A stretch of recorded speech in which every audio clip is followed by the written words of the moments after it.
ঘরের সামনে এনে হাজির। কেন? কেননা দয়াল নবী নামাজ শিখিয়েছেন, এর মজুরি দিতে হবে, এর পারিশ্রমিক দিতে হবে। হজ করানো শিখিয়েছেন, এর দিতে হবে। তার সমস্ত আইকাম মশলা মশাইল এক কথায় বলি দ্বীন ইসলাম আমাদেরকে দিয়েছেন। তার জন্য এই যত টাকা পয়সা ধন সম্পদ যা আছে আমরা দয়াল নবীর খিদমতে দিয়ে দেব। দয়াল নবীর মজুরি হিসেবে এটা নিয়ে নেবেন।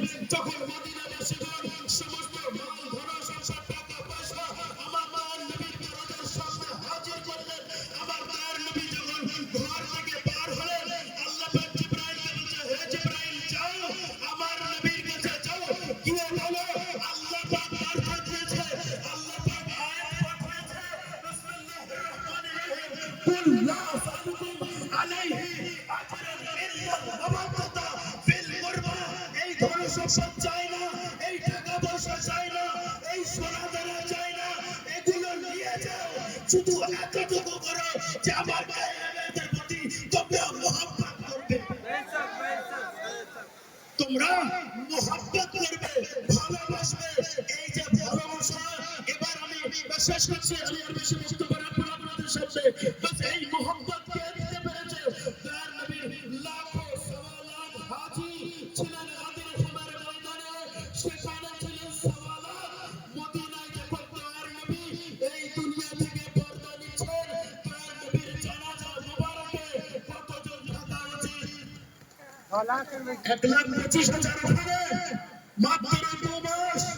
এই 2 মাস পরে 28 সফর আমার আপনার দয়াল নবীর শাহাদাত তারিখ আছে, আর আমাদের শ্রেষ্ঠ ইমাম ইমাম জাফর সাদিক আলাইহিস সালামের শাহাদাত তারিখ আছে 18 জিলহিজ্জা। এদিকে 12 দিন, 1 মাস মুহররমের, আর ওদিকে 28 সফর। 28 সফরের 2 মানে 2 মাস 10 দিন।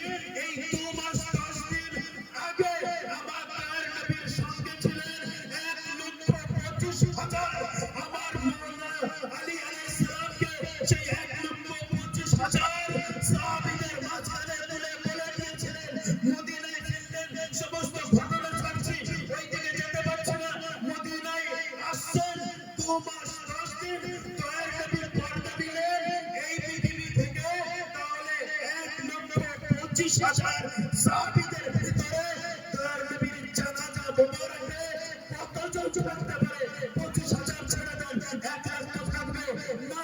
রওয়ায়াত কি বলছে, ইতিহাস কি বলছে? 1 লাখ নেই, আমি আরো বললাম, দেখলাম 50,000, 50,000ও নেই, 1,000, 1,000ও নেই, 100 নেই, 50ও নেই। তাহলে সব থেকে বেশি রওয়ায়াত মাত্র 17 জন, আর সব থেকে কম মাত্র 7 জন। এবার আপনারা ঘাবড়াবেন না, বাস আমি আবার বলছি যে আপনারা বলবেন না একদিকে ভিড় আছে, ওই ভিড়ের দিকে আমরা গেলে ওরাই সঠিক পথে না, ভিড় কখনো সঠিক পথ হতে পারে না।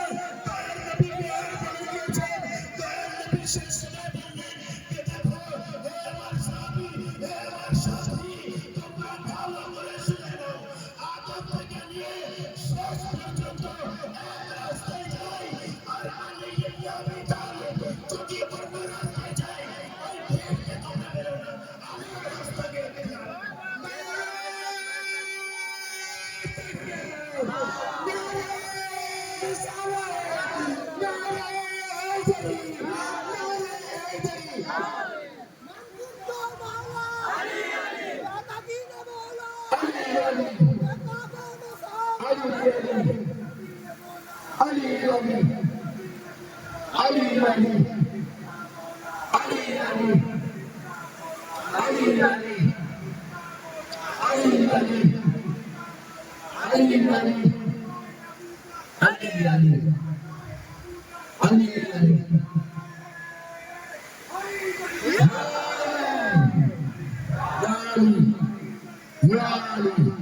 মাশাআল্লাহ মাশাআল্লাহ মাশাআল্লাহ, আল্লাহ আপনাদেরকে সালামত রাখুক। বাস এর কারণে এখানে কোনো দোয়া করবেন, আর সাথে সাথে আমাদেরও একটু দোয়ায় মনে রাখবেন সমস্ত সব স্বভাব এনার জন্য। কেননা ইনি যদি না থাকতেন তাহলে হয়তো কি হয়ে যেত। বাস এনার মারফত আপনারা বুঝবেন, আর সেদিকে খেয়াল রাখবেন। আহলে বাইতের প্রতি ভালোবাসা, এই আহলে বাইতের প্রতি ভালোবাসা কে চেয়েছেন? আল্লাহ চেয়েছেন। নবী পাকের মাধ্যমে ভালোবাসাকে আদায় করার জন্য, এই ভালোবাসাকে আদায় করার জন্য ওই সাবালুক্ত হাজিদের ভিতর থেকে আমরা কয়েকজন বেরিয়ে এসেছি। এবার এই পৃথিবীতে দেখেন বিভিন্ন মুসলমান আছে, উম্মতে ইসলামী আছে, বিভিন্ন জায়গায় মুসলমান আছে, বিভিন্ন জায়গায় নবীর কলমা পড়নেওয়ালা আছে, সবাই কলমা পড়নেওয়ালা। ওখানে সেই নবীর ময়দানে কলমা পড়নেওয়ালা ছিল, কিন্তু সকলে সাথ দেয়নি। এখানে এই পৃথিবীতে সকলে কলমা পড়নেওয়ালা আছে, কিন্তু সবাই সাথ দিচ্ছে না। তাহলে মনে করবেন না যে একদিকে ভিড় আছে ওইদিকে সস্তা করবে না। এটা মায়ার নয় যে দেশে যেদিকে সেদিকে ভিড় হবে। আমার শফিক মৌলাই সাহেব বলছিলেন না যে 73 ফিরকার ভিতরে 72 ফিরকা বেঈমান যাবে, জান্নাতের মালিক ছাড়া যাবে। বাস ওই নবীকে আমরা আর যেতে চাই না। বাস ওনার বক্তব্য মাথায় রাখবেন আর সংক্ষিপ্ত আকারে শুনবেন যে ভিড় দেখে কখনো ভুলে যাবেন না যে হক মন্দির ওইদিকে আছে। কেননা দয়ার নবী মেয়ার বলেছেন আলিউল মাল হক ওয়াল হক মাল আলী, আলী হকের সাথে হক আলীর সাথে।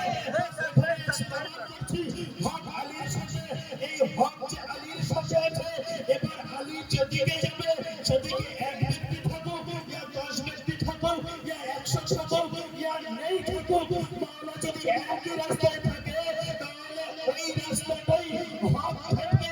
এবার আমি বলছি এই যে আমরা জুলুস বার করেছি, এই যে খুশি বার করেছি, এই পৃথিবীতে কলমা পড়নেওয়ালা অনেক আছে, লাখো আছে, কিন্তু সেই লাখ যেমন হাদিরাতুমের ময়দান যখন ছাড়ার পরে ভুলে গিয়েছিলেন দয়ার নবীর সাথে কম সংখ্যক ছিলেন, ঠিক ওইরূপ ভাবে এই দুনিয়াতে কলমা পড়নেওয়ালা অনেক আছে, কিন্তু হুসাইনের জন্য বাস কম সংখ্যক আছে।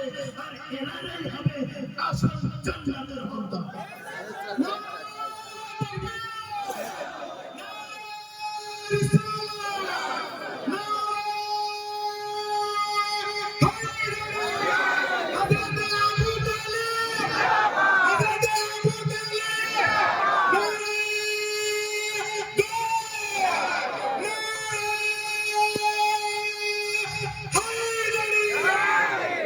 মাশাআল্লাহ মাশাআল্লাহ। বাস শেষের দিকে দুই একটি কথা বলবো, মাসায়েবে আমি যাব না, মাসায়েব পাবো না, শুধু আমি বলবো আপনারা অনুভব করবেন।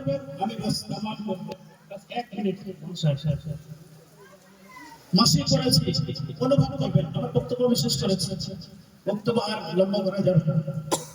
এই যে মাসি করেছি, আমিও ছিলাম আপনাদের সাথে, মজির পাক ছিলেন, জনাব পারভেজ ভাই ছিলেন, শাকির ভাই ছিলেন, আমরা সকলেই ছিলাম। এই মাসিটা কেন করেছি? এই মাসিটা কিসের জন্য? আমরা তো ঘরে বসে থাকতে পারতাম। এই মাসিটা করেছি তাদের স্মরণে, যাদেরকে 72 শহীদদের পরে এই কারবালা থেকে কুফা ও শামের দিকে নিয়ে গিয়েছিলেন। ব্যাস একটু আমি বলবো, এই মাসে যেহেতু আপনারা সবাই আছেন, মা বোনেরাও আছেন, এই সকলের জন্য এই মাসে কত কষ্ট হয়েছে আমরা সকলেই জানি। শুধু অনুভব করবেন, মাসায়েবের দিকে যাব না, ওখান থেকে যখন আমরা বার হলাম আমাদের কিন্তু সকলের হাত খোলা ছিল, সকলের হাত ছিল, আমাদের থেকে আমরা বলছি সকলের হাত খোলা ছিল। আমরা মসজিদে আসছি, হালকা রৌদ্র পড়ছে, পায়ের দিক থেকে গরম ভার হচ্ছে এবং একটু রৌদ্র হচ্ছে, কেউ না কেউ আমাদের কাছে বোতল ধরিয়ে দিয়েছে পানি। খুব ভাষায় আপনারা বুঝে গিয়েছেন আমি কি বলতে চেয়েছি। পানির বোতল আমাদের সামনে আসছে, আমরা কি করলাম? হাত খোলা আছে এবং পানিটি আমরা পান করে নিলাম, পিপাসা বুঝে গেল, আবার আমরা চললাম। এবং যাদের পায়ে একটু গরম লাগছে, পায়ে সাইডে চলে যাচ্ছে, পায়ের ওই যে ছোট ছোট কাকড় পাথর যেগুলো পড়ে আছে ওগুলো ফুটে আছে, বাস এগুলো আপনারা অনুভব করেছেন যে হ্যাঁ পায়ে লাগছে, রাস্তায় চলতে গিয়ে কেমন পিপাসা আছে, কেমন পিপাসা লাগে, রৌদ্রের তাপ, জমিনের তাপ, বাস এইটুকু যদি আপনারা বুঝতে পেরেছেন। আর ওখান থেকে এই 7 কিলোমিটার দূর এখানে এসেছেন, এই এসে যাবার পরে না জানি আপনারা কোথাও জায়গা খুঁজছেন যে আমি এখানে বসবো, কেউ ইমাম বাড়িতে বসবে, কেউ শুয়ে পড়বে, কেননা কষ্ট হয়ে গেছে। বাস আমি মাসায়েব শেষ করে দিয়েছি। বাস মাসায়েব এইটুকু যদি আপনারা বুঝতে পারেন, তাহলে একবার শেখ হাসিনা কারবালার দিকে একবার নজর করবেন। তাদের এই হাত ছিল পেছন থেকে বাঁধা। এই যে বাঁধা অবস্থায় যখন হাত বাঁধা থাকে, তখন কিন্তু কিছু করার নেই। যাদের কাছে ছোট ছোট বাচ্চা ছিল, না জানি রাস্তায় পড়ে যাচ্ছে, তারা তুলতে পারছে না, পায়ে কাঁটা ফুটে যাচ্ছে, কিন্তু তারা বার করতে পারছে না। পিপাসার আওয়াজ দিচ্ছে, গরম পানি মাথার উপরে ঢালছে। আরে হ্যাঁ, যখন এই কাফেলা কুফা ও শামের বাজারে গিয়েছে, বাস ওখান থেকে আমরা এখানে এসেছি, আমরা এখানে বসতে পেরেছি। জানালা সাধারণে বসতে বেকার বাধা 4 ঘন্টা দাঁড় করিয়ে রাখা হয়েছে সেই আহলে বাইতের আরবকে। বাস সেই আহলে বাইতের আরবকে কারবালা কুফা কয়েক কিলোমিটার, কয়েকশো কিলোমিটার, 7 কিলোমিটার আমরা এসে এত আমাদের কষ্ট। তাহলে তাদেরকে চিন্তা করুন, হাত বাঁধা আছে, পায়ে যদি কাঁটা ফুটে যায়, চালানোর কোনো নেই, ওইভাবে নিয়ে যাচ্ছে।